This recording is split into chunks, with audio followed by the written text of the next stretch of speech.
going on, everybody? Thanks for joining us for another episode of the Black Student Success Podcast, where we talk to successful Black professionals, get their insight and guidance on their careers and their journeys to the point that they're at now. My name is Selvin Quire, and I do thank you for joining us today. Of course, this podcast is brought to you by Inquire Hire. So today's guest has a strong background in communications, and when it comes to communications itself, that's very broad. So it's going to be very perfect for our guest to kind of break down the different opportunities that she's gotten, the different industries that she's worked in, and then her specialties as well. So with having over 10 years of experience within the field, she also has her consulting business. So we're going to get into what she does, her specific approach, I think is a really good approach. So happy to have her on the show to kind of break that down. So Charliese Agnew, thanks for joining us today. How's it going? Hey, it's good. Thanks for having me. I'm excited. Awesome. So we're going to start off the show the same way we do every time. We're going to ask, who is Charliese Agnew? That's a good question. Charliese Agnew would like to know who Charliese Agnew is. I'm still figuring it out, right? Like, I'm a human. I'm a woman. I am part of the LGBT community. I am a professional. I am every woman. It's all in me.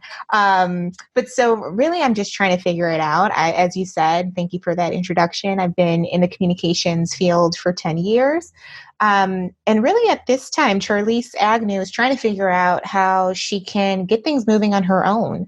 I think after working in various industries within communications, so within PR agencies, within manufacturing, local government, higher education, really just trying to see, I'm naturally curious. So really trying to explore and expand on kind of what I love to do and seeing how far I can get on, with trying my own thing. Yeah. So it sounds like the next chapter for you in this case. Yes, absolutely. Absolutely. Okay. So now what initially drew you into communications and marketing, when you first started either studying or actually getting into the work? Yeah, it's funny that you say this because I took the Holland Quiz that you provided, and it's, it does similarly kind of match Myers-Briggs. And so the Myers-Briggs test, I'm an INTJ, and when I found that out, it literally changed everything that I knew about my professional self, but also they tie in like personal life and all that other stuff. So it's interesting because when I initially went into college, I wanted to be a math teacher. And then I fell in love with economics.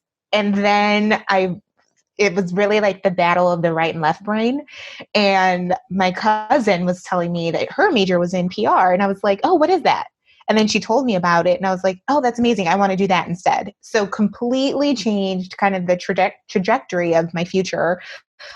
Switched my major and I found myself in a communications place. So. Nice. So, and what was it when she told you about that? What was it that was like, okay, I'm all in for this major? I think it was just the creative aspect. At that time, PR was really kind of getting this reputation of being the people who throw the parties, the people who like are in the scene and in the mix of all the things going on, with getting the press, with setting it up, with meeting these celebrities. It was really just kind of at that time being blown into this great job. And then when you're in it, you realize just how demanding it is and it's not so glorious, right? And so that's kind of what intrigued me about the role, just being able to fully tap into the creative side and seeing, what relationships can do for businesses and what they can do to shape reputation, engagement, and all that stuff to be successful. Okay. And so when you then kind of tapped into the major, you're starting to get into the courses and everything. And I'm a firm believer of, doing that work outside of the classroom. I feel like once you're not bogged down with assignments, you can really tap into, whatever that career or potential career it is. So, when you were in school and now in this major, what kinds of things did you do outside of the classroom to, help kind of hone the skills that you have now? Yeah, that's a really good question. I definitely was all set on internships. I got really lucky. So our student center, so I went to Illinois State University, and the Bone Student Center was a place where people hung out. They hosted tons of events. It also housed different like departments across the university.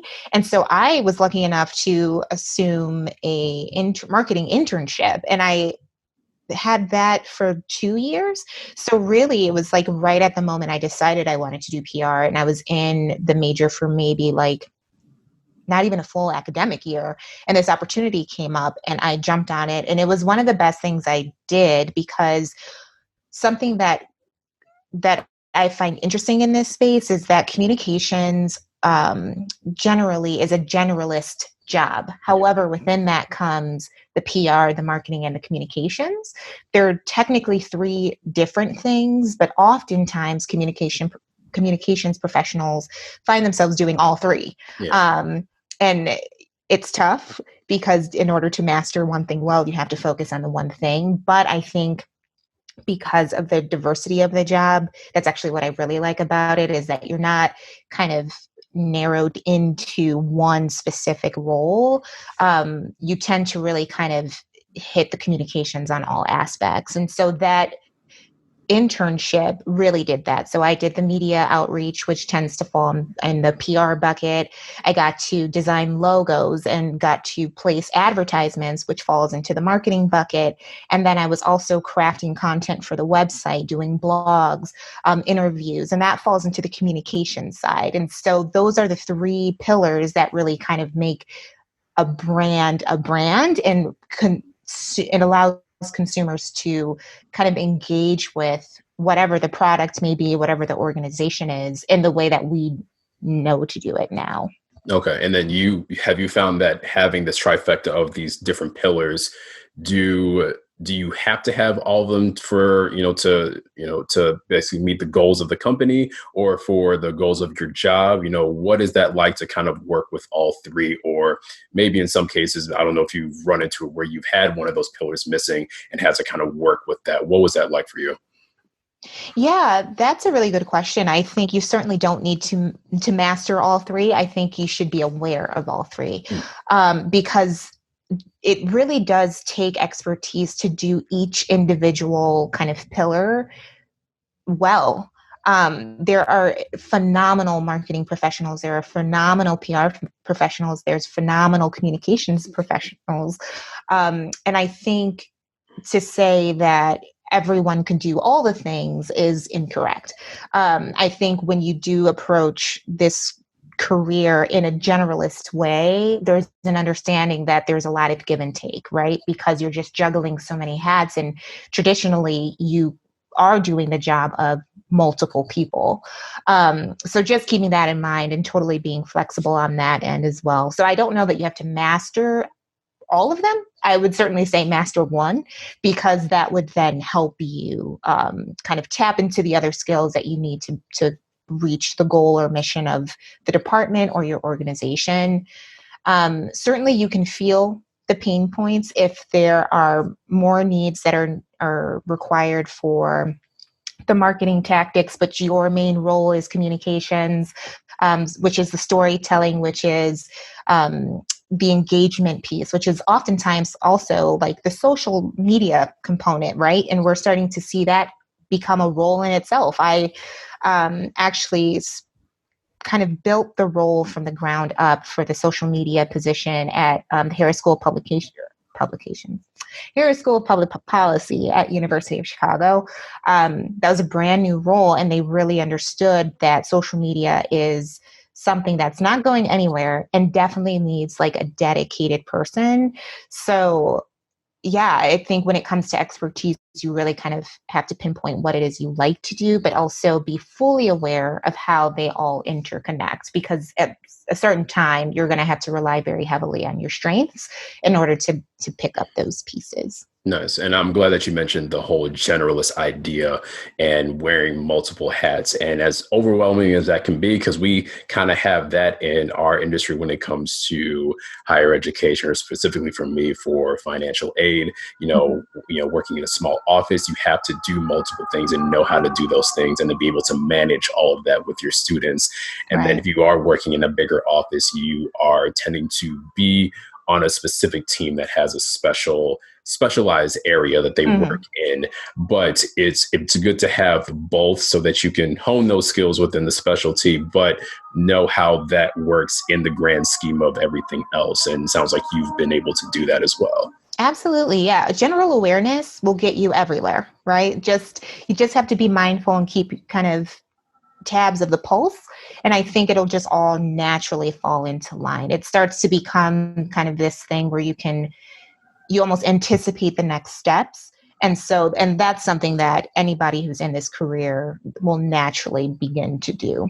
Perfect. Perfect. Thanks for explaining that. So I know that you've gotten a chance to have a community engagement aspect within your career. So can you talk to how important it is to be able to interact with the audience that you're, working towards? Yeah.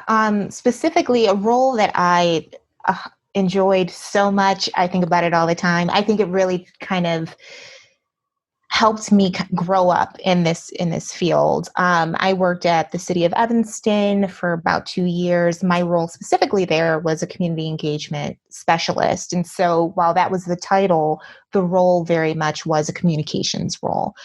So I was drafting press releases, newsletters on behalf of the aldermen and the various departments.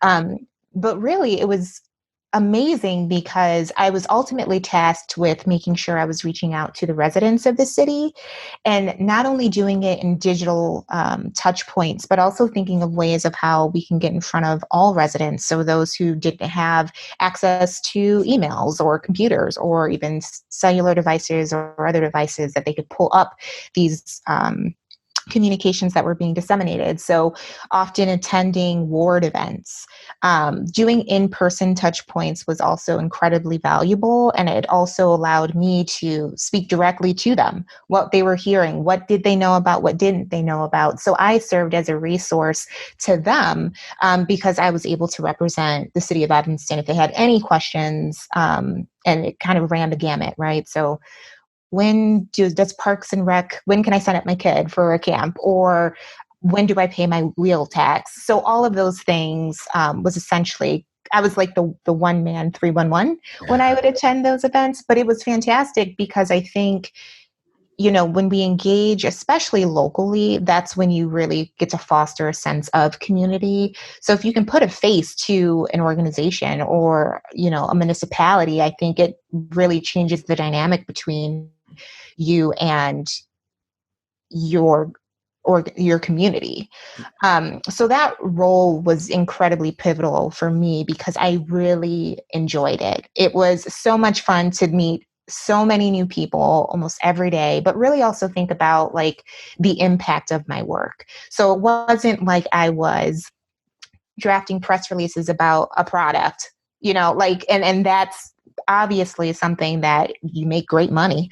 But I'm certainly of the mindset that I like to do this work because I like to get in front of real people and potentially impact them in whatever way that may be, whether that's information sharing or getting them the tools they need to take either their career forward, to secure their house, to get their kid in that camp, whatever it may be. It just really provided just a great sense of doing and being helpful in that role. And also in that role too, I oversaw the volunteer program for the city.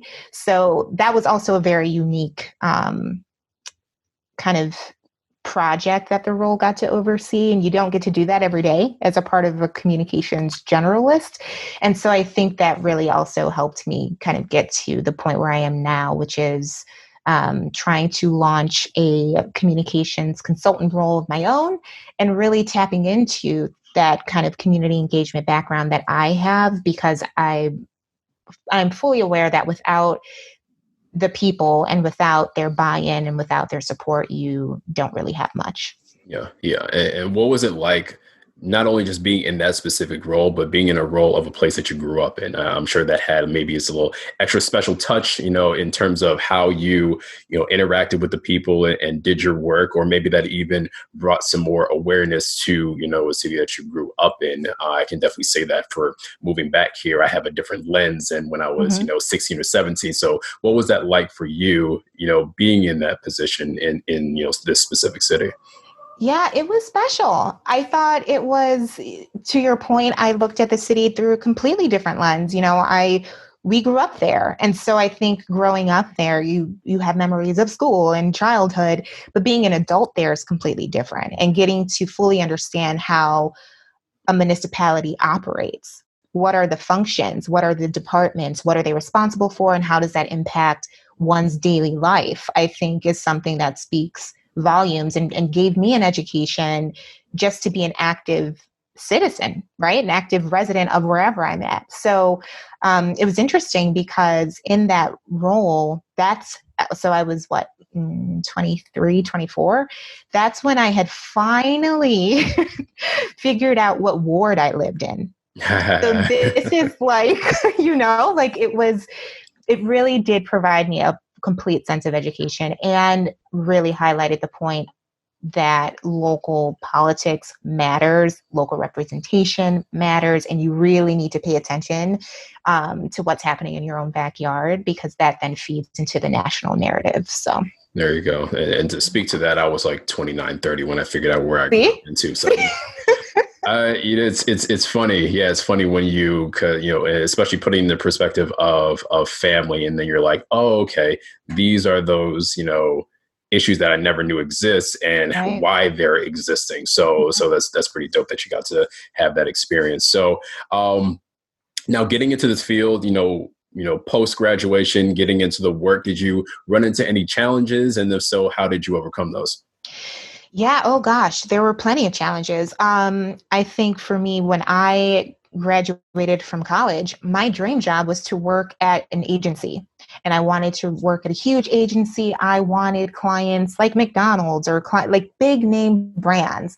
So I landed my first job, and it was in a franchise PR agency. So we essentially, our clients were like Gold Gym franchisees, Potbelly locations, for example. And that was fine. That was fun. It was really good to get my feet wet. That was just doing PR though. So it was a lot of media outreach and securing TV segments or interviews so that they were in their local papers pitching their grand openings or whatever it may have been. And so at that point I was like, okay, I love this. I can do this. Let me kind of aim higher and reach kind of these big name PR agencies. And I landed in one and hated it. It was awful. What was it? What was it about it that you didn't like? It was the grind when you work in an agency is unlike anything else. And it really is all consuming. And I'll never forget it because it was at the time when BlackBerry was a thing. And now I feel old. So oh, no. I know. It's all good. And so this is when companies were expecting you to put emails on your phone. And so when you are constantly pitching the media, you always need to be available. And so I couldn't get a break. It was representing multiple clients. It was always being on the phone, being available, doing kind of the prep work that goes into interviews, that it just completely was not what I expected. And that's going back to when, mentioning how I got into PR, and I was like, oh, it was all glitzy and glammy. It is truly, people who kill it in this space deserve all the kudos, because it is incredibly hard work. And I just didn't like it. And so I realized at that point that I needed to kind of go on a journey and explore what else I could do with this degree. And so I ended up kind of all over the place. I had a marketing role at a manufacturing company that bought and sold used presses. I don't know why I will ever need to know these things, but again, it feeds into my curiosity. I just like to know how things work and how certain industries operate and what's important to them. And so that was really interesting. The challenge with that was I was the only woman of color all of the employees, for the most part, it was predominantly older white men. And so you can imagine, as you're trying to evolve as a professional, as you're trying to really gain this agency in this space and assert yourself with the expertise that you know, it really does something to you a little bit when you can't see yourself represented in leadership. And so after that, landed at the city of Evanston, a great opportunity. And then from there, just really trying to navigate and see where else, my skills can take me. How else can I grow as a professional? And one of the challenges I've always had was just the lack of representation. I've always, and I was thinking about this last night, as I was thinking about our conversation, I have always only been the person of color on the team. That is wild to me. Yeah. Because I'm like, there has to be more Black women who's doing this. Like, this is insane. Yeah. And so it really kind of takes you out of your element in the sense that you fully then, I think for myself, I'll talk for myself, I put a lot of pressure on myself because of that. So I'm like, okay, I'm this biracial woman. I'm half Black, half Puerto Rican. I need to present in a way. I need to have my stuff together. I cannot slip up. I cannot have a mistake, because unfortunately the burden of my mistakes look differently than it does for my colleagues. Right. And so, at least for me. And so that has been a constant struggle to really kind of find my voice and own it without feeling like I'm coming across as being too assertive, without feeling like I'm coming across as angry. Like all of these titles that tend to get slapped on to women of color who simply know what they're doing and simply have an opinion that they're ready to share. So that's something that I still struggle with a little bit. I think just really kind of being able to fully advocate and stand by it. And if it causes a little discomfort, that's okay. We can sit in this together because we'll both come out of this learning something. So I don't want people to think that, you get in this field and you have it figured out. It truly is an evolving thing. And I think you learn more and more about yourself in this role, especially because it's a creative role. So you're constantly thinking about ways to approach things. But I think to that point, you also think about creative ways to approach challenges as well. Nice. It's crazy that has to be that that mindset that has to happen on top of just simply doing your job and trying to evolve as a professional. And it happens in most instances. I can definitely say that was something for me, at least in school. And then, especially with coming from, such a diverse high school and not knowing or naively thinking that the rest of the world looks just like how my high school went. It can be a shock. And then, for those even kind of taking the next step where maybe you do have that diversity where you're going to college and then you get into the industry and that's not like how it is. But I like how you pointed out, how you try to, first identifying that was one of those issues that you're, trying to work through and, still trying to work through, but also kind of finding that silver lining around that. I'm sure that there were, hopefully other professionals that you found that, that you identify with to find support, when Absolutely. Yeah. Absolutely. And that is something that I encourage. One of the things that I naively thought, I was like, oh, I got this. I don't need a mentor. What do they do? That seems like a waste of time. Oh, no. For anybody listening, please take advantage of finding a mentor and establishing those relationships, because they truly mean everything.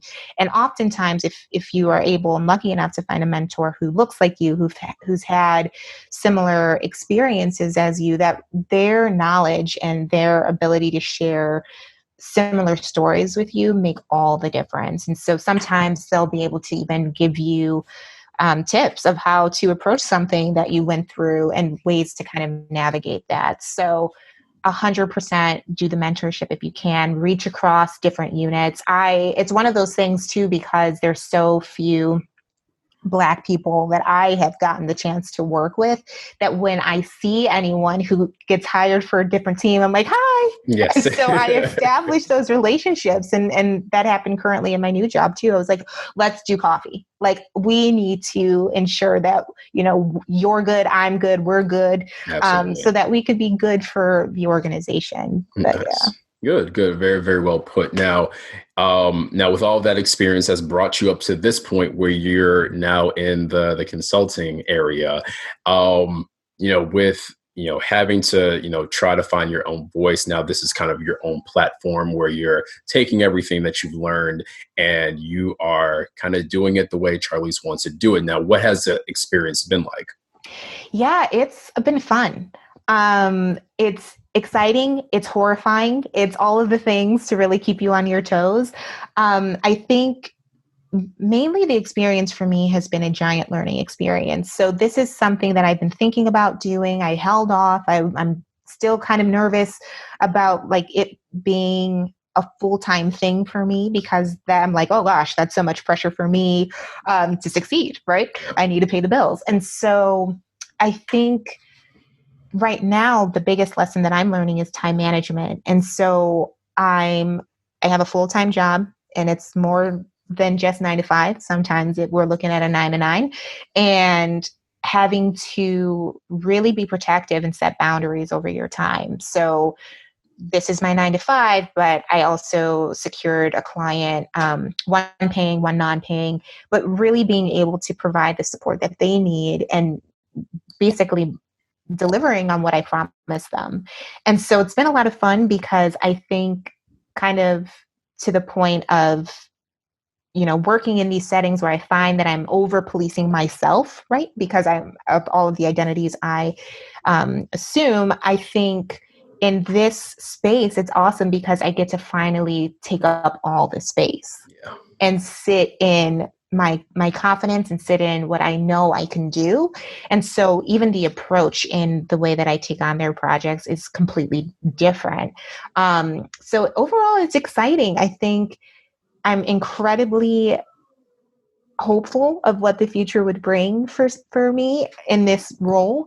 But yeah, it's great. It's fun. I'm working with friends. I'm working with new people who are doing awesome things, also women of color. So I think the world is my oyster at this moment, and I'm really excited. Awesome. Well, kudos to you for taking that leap, and all the success to you when it comes to that. One thing I wanted to actually touch on was that whole identity piece. Now, you were talking about how you've got this new space, this new platform where you can really do how you want to do it. I know getting to that point, you had to get to a certain point where you have to really embrace your identity. I know there's multiple aspects of that. And especially for the listeners who might be struggling with trying to, embrace that identity, whether they do know it or not, what types of advice would you give to those people so that they could reach their potential, just like you're, currently in the process of doing? Yeah.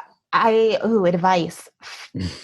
Completely embrace the journey, right? So you're not going to wake up one day and think, I got it. I'm 100% confident. I'm going to tell so-and-so that he or she did this, and I'm going to own it. It's going to be great. People are going to know, right? No, it's just not going to work that way. I think if you embrace the journey, for me, my journey actually began with interviewing. And so I'm sure there are plenty of Black women who can identify with this. I would flat iron my hair before every interview. I would make sure that I presented in a certain way. It's this whole disturbing kind of ritual, because what I was doing was, in my mind, and again, speaking to my experience, for me, I felt like I was really trying to portray an image that I thought they wanted to see of me instead of presenting me authentically. And so one day for an interview, I decided I'm not going to do that anymore. I'm no longer going to flat iron my hair for an interview. I'm no longer going to, assume what they want of me. I'm just going to come with who I am. And so I think that changed all the things for me. And in that role, once I started to do that, that's when I felt way more comfortable in my own skin in these spaces. I was still predominantly not predominantly. I was one of like a handful of other Black and brown people. But I think that really changes things, because to me, I felt like I was making my statement of, this is who I am and this is what I can provide. And that's it. Like, I'm not going to try to read your mind. I'm not going to try to play a role. And so that was the starting point for me to be able to sit more firmly in who I am. I don't have it all figured out. I'm still trying to figure it out. But I think recognizing those small things you can do, and they may not be small for some, will make all the difference in finding your place in yourself, in the world, but also just finding comfort in knowing that you're a boss. Don't let them try to take that from you. You know what you know, and you can provide and offer so much that they may not get from any other candidate. So sit firmly in knowing that you got this. They called you for a reason, and then the interview is really for you to tell them exactly why you are the best pick. There you go. There you go. And that's exhausting, isn't it? Where you're trying to, before you even get into that whole process, you're trying to think, okay, what is the image that they're looking for?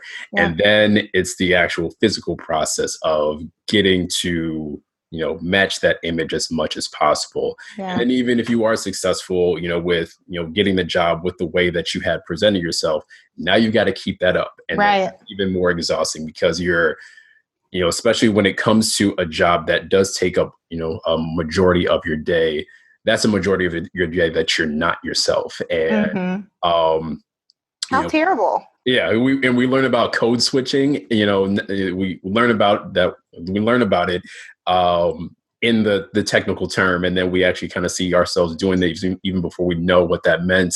And it's tiring, so, so I'm happy that you, said, hey, no, that's it. This is going to be me, accept it or not. And that's pretty much it. Yeah. Yeah. And I honestly, again, it's a journey, but I think as I became more comfortable, as I got more comfortable with reaching out to other people and saying, what is this experience like for you? Like, we're in this together, so can we be friends? Yeah. So being absolutely. able to do that, I think, really changes how you can step into a role as yourself. And they will get over it. I promise. They'll get over it. And some people may not even notice. And that's the crazy part, right? Like, we learn this as Black and brown people, like, through our life experience. It's through everything we've ever done. And so it comes so naturally that that's kind of a disturbing part of it. Like, so now let's unlearn a lot of what we're taught to police of ourselves so that we can come as ourselves. Yeah, it's a process in itself. So now, before we do wrap things up, I do want to ask, kind of, with all of that you're doing, with the 9 to 5 that can turn to 9 to 9, and then the consulting, and, just making sure that you're keeping up with yourself, what do you do for self-care? Oh, God, Selvin. Self-care. Let me tell you about it. That's a good question. I have perfectionist tendencies. So self-care comes hard, because I'm like, what did you do to deserve this? Right. Yeah. You're just killing yourself at work. And so I think for me, self-care is, for me, takes in the form of making sure I work out, making sure I'm going to be hard on myself no matter what. Like, I'm not going to lie. That's just how I am wired. But also making sure that I take time for myself. Like, and it doesn't have to be every day, right? So for me, self-care is like, if I can get a good 30 minutes on a Sunday and just sit in silence, that will help me reset my week and approach the week as I need to. Also, just getting outside. I think that's so, so, so important. In quarantine, self-care looks so different, because it's no longer, I'm going to happy hour with coworkers, or, I'm going to go kiki with friends. It's no longer that. It's now like, okay, I'm stuck at home. So what can I do? Yeah. So definitely try to get outside. It's getting cold in Chicago, but embrace it and still try to get out there. So yeah, it's really just been trying to be creative in stillness and not always having to be everywhere or do 100 things at once. Like self-care could really just be sitting on the couch watching TV. Mm-hmm. And I advocate for that. Yeah, and you define what that is for you, as opposed to, Absolutely. trying to, book out an entire day of Right. a bunch of things that you like, and you might go crazy by the third hour, So Mm-hmm. whatever that is for you, that's how you're defining that. So lastly, before we do close out, you did mention that Holland quiz that I sent to you. And for those who aren't familiar with the Holland quiz, it's basically a personality test that tries to identify what type of work personality that you have. So there are 6 categories that you can be categorized in. There is, realistic, which is like working by doing. You've got investigative, which is, you're very observant people. You've got artistic, those who are creative and expressive. Social, people who like to help and teach other people. You've got enterprising, which is, those are your good talkers, those are your persuaders. And then you have conventional, those are the people who like rules, who like structure. So so I asked you to take this quiz, and before you do reveal your results and if you thought it was accurate or not, I made a guess based off of, the work that you've done. And, my guess is that your top 3 categories were investigative, artistic, and social. So you can tell me how off I am, and, let me know. Interesting. So that's hilarious. So actually mine were investigative, enterprise, and conventional. And do you feel like that was accurate, or how do you feel about those results? 100%. As I alluded to earlier and said, I am a true INTJ.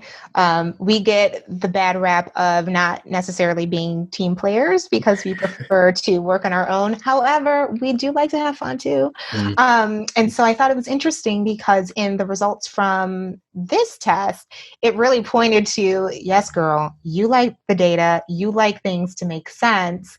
But I think in the enterprising, it said, oh, you also like people too. Like there's a side of you who enjoys getting to know people and getting to kind of relate in that way. Yeah. But at the very core of it, I like rules. I like precision. I am totally known at work in every job I've ever had as like the person who asks about process. What is the process? Oh, we don't have one. I'll create one. Yeah. So that's efficiency to the T, because I just think it helps everyone, right? It's kind of like the rules of life. Like you have to have something kind of guide you and get you through. So yeah, the reference guide. Absolutely. Okay, perfect. So, so I took the Myers-Briggs test and I got ISTJ. So yeah, you're sensing. Yeah, so they call it the assertive logistician. So based off of that, and everything else, what do you think my Holland results would look like? I would think, okay, assertive. You said assertive. Mm-hmm. So I would think it was definitely investigative. Mm-hmm. And I'm gonna say, was it the 3 that I have? Some of the 3. So okay, so investigative. I'm also gonna put you into. I'm gonna give you artistic, and then I'm gonna say enterprise. Okay, so surprise to you, conventional. That's my number 1. Social. Okay. And investigative. Wait, did I make artist up? You said artist. You said artistic, but you did get investigative. Okay, I'll take it. Whatever. Yeah. So to your point, when it comes to reference guide, procedures, SOPs, that type of thing, I'm all for that. I need some type of structure. I'm a big rules person too. I like to kind of go by the book before I go off the book, if that makes sense. The social aspect, I think, is just to help people. I think that's just kind of where that comes from, even though I'm a pretty big introvert myself. And then the investigative, just like the, being interested in the data, even if I do nothing with it, if I can organize it, if I can, make sense of the world from it, then that's kind of my world. So, so that's me. Yeah. So that's hilarious. So I thought it was pretty interesting, especially seeing the results that you put on your website. I thought that would be a kind of a cool way to look at another test and see if those two things kind of make sense with each other. Yeah, that was fun. I never firmly believed in these tests, and as I get older, now I'm like, oh yeah, like I really should have did this before, because you can see it truly reflected in the way you work. Yeah. And I think the better you come to understand the way you work and your needs, I think that will ultimately set you up for success in your future as a professional. Absolutely. Absolutely. Well, Charliese, thank you so much for your time. Before we do wrap things up, did you want to let the people know how they can reach you, your website? I'm going to give you the floor for that. Thank you. Yeah, absolutely. For anybody who's interested in really trying to launch a business, no matter how small or large, and you just need some creative help across communications and marketing or community engagement, that's also something we talked about today, feel free to go to my website. It's charliese.consulting.com. And yeah, that's where I'll be. That's where you can find me. I have a form. You can also email me at charliese.consulting@gmail.com. Perfect. Well, thanks again for your time. And thank you everybody for listening. Of course, please like, share, comment, and subscribe to the podcast. We are all over the place. There's a bunch of places where we're posted. Follow us on social media. We're on Facebook, Instagram, and Twitter. And we have our website as well, inquirehire.com. We've got a lot of good information there. We specialize in college preparation. So if you need any help with that, we would definitely love to be that support, that one-on-one guide for you. So until next time, peace to you and have a great day.